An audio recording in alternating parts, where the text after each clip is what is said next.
ഇത് നല്ലൊരു മെസ്സേജും കൊണ്ടോട്ടോ വന്നത്, നല്ല യൂസ്ഫുൾ മെസ്സേജാണ്. പലപ്പോഴും ആൾക്കാർ ചെയ്യുന്നൊരു കാര്യമുണ്ട്, അവരുടെ ദാരിദ്ര്യത്തിൻ്റെ കുറിച്ച് മാത്രമേ സംസാരിക്കുള്ളൂ. അയ്യോ എനിക്കെന്നും കഷ്ടപ്പാടാണ്, എൻ്റെ കയ്യിൽ പൈസ ഇല്ല, ഞാൻ എപ്പോഴും ദാരിദ്ര്യത്തിലാണ്, എനിക്കൊന്നുമില്ല എന്നൊരു രീതിയിൽ നെഗറ്റീവായിട്ട് സംസാരിക്കുള്ളൂ. ഒരിക്കലും അങ്ങനെ ചെയ്യരുത്.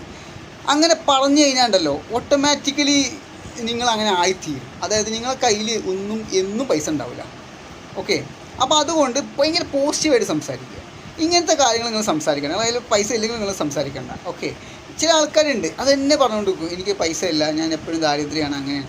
അത് എന്താണെന്ന് വെച്ച് കഴിഞ്ഞാൽ നമ്മളെ മൈൻഡ് അത് ഓട്ടോമാറ്റിക് അത് തന്നെ ഇങ്ങനെ കണ്ടിന്യൂഷൻ അത് തന്നെ പറഞ്ഞുകൊണ്ടിരിക്കുകയാണ്. അപ്പോൾ നമുക്ക് ഒരു ഗ്രോത്ത്, നാച്ചുറലുള്ളൊരു ഗ്രോത്തോ അല്ലെങ്കിൽ കാര്യങ്ങളോ നമ്മുടെ മൈൻഡിൽ വരില്ല. നമുക്ക് എന്തെങ്കിലും അച്ചീവ് ചെയ്യണം എന്നുള്ള തോട്ടോ ഒന്നും വരില്ല. ഈ സങ്കടത്തിൻ്റെ ദുഃഖത്തിൻ്റെ കാര്യം മാത്രമേ ഉണ്ടാവുള്ളൂ. അതുകൊണ്ട് ദൈവത്തെ ഓർത്ത് ഇമാതിരി കാര്യങ്ങൾ സംസാരിക്കരുത്, പോസിറ്റീവായി സംസാരിക്കുക. ഓക്കെ, അടുത്ത വീഡിയോ കാണാം. ബൈ.